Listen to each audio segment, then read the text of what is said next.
¿Qué hubiera pasado si la Guerra Fría hubiera iniciado? Es una pregunta que muchos nos hemos realizado, pero tenemos que tener un punto de inicio para poder llegar a esta pregunta.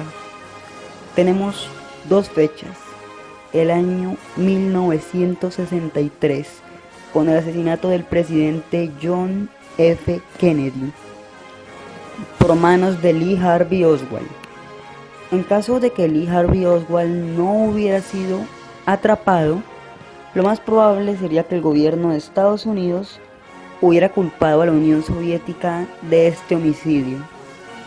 Lo mismo que pudo haber pasado en el año 1969 por la llamada carrera espacial, donde el gobierno de los Estados Unidos de América logró enviar a Neil Armstrong a la Luna, lo cual pudo provocar una tensión en los soviéticos que pudo haber dado inicio a la guerra. Ahora, estos son los escenarios posibles que tenemos en la guerra. La fecha de inicio pudo haber sido cualquiera de estos dos, e inicia la guerra. El gobierno de los Estados Unidos atacaría probablemente con las mismas bombas de Hiroshima y Nagasaki, sin saber que Joseph Stalin tenía ya la información y los planos de las bombas, por lo cual podría tener una defensa y un contraataque mucho mejor que el que manejó el presidente de Japón, Hideki Tojo, en el año 1945. Por lo cual el contraataque podría haber tocado grandes países para Estados Unidos, como lo que sería Midway, o incluso pudieron haberle quitado las Filipinas, lo cual dejaría a Estados Unidos desarmado. Otro posible campo sería que Estados Unidos piense primero que el oponente, porque recordemos que Harry S. Truman era un presidente que no arriesgaba si no era necesario. Podría realizar un ataque de pulso electromagnético, del cual hablaremos mañana en un video. Es decir, el ataque de pulso electromagnético destruiría todos los satélites que tenía la Unión Soviética en esa época. La guerra nuclear lo más probable es que estallaría, atacándose ambos países entre sí con bombas atómicas, aplicando la ecuación energía igual a masa por la velocidad de la luz al cuadrado. ¿A qué me refiero con esto y por qué doy la ecuación?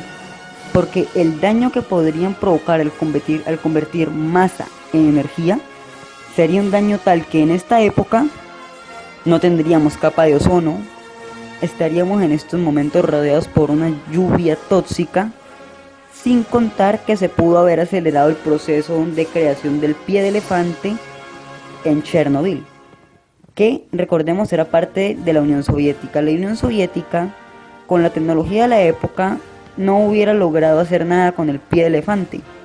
Lo más probable es que lo hubiera cambiado con otro gobierno, posiblemente el gobierno alemán, por algún tipo de arma para enfrentarse al gobierno de los Estados Unidos. Recordemos que en esa época ambos países estaban muy parejos y tenían un muy buen dominio de territorio por haber sido aliados en la Segunda Guerra Mundial y haberse repartido territorios entre sí. Pero recordemos quiénes eran sus presidentes al inicio de la Segunda Guerra Mundial: Delano Roosevelt y Joseph Stalin. Eran muy buenos amigos, pero al mismo tiempo sabios enemigos. Sus legados vibrarán después del inicio de la Guerra Fría. ¿Qué quiero decir con vibrarán? Que ellos han dejado un legado, no solo con su nombre y no solo con su palabra. Ambos presidentes dejaron armas, dejaron estrategias, dejaron planos fabricados. Y aquí es donde viene la gran pregunta: ¿quién hubiera sido el ganador? El ganador, yo creo, según mi opinión y según las estadísticas que dice la gente, hubiera sido el gobierno de la Unión Soviética. ¿Por qué? Por territorio. Estados Unidos podía tener las mejores armas, pero no es lo mismo atacar una isla como Japón que atacar un país que medía lo mismo que un continente como la disuelta Unión Soviética. Y eso, que aún hoy en día, Rusia sigue siendo un problema para el gobierno de los Estados Unidos. Pero menos mal esta guerra no inició, porque pudo haber acabado con lo que conocemos hoy en día. Y esta fue el primer video con dos hipótesis de cómo pudo haber ocurrido la Guerra Fría. Suscríbanse en el canal y denle like al video para más. Les ha hablado su buen amigo Pokefan y les deseo buenas noches.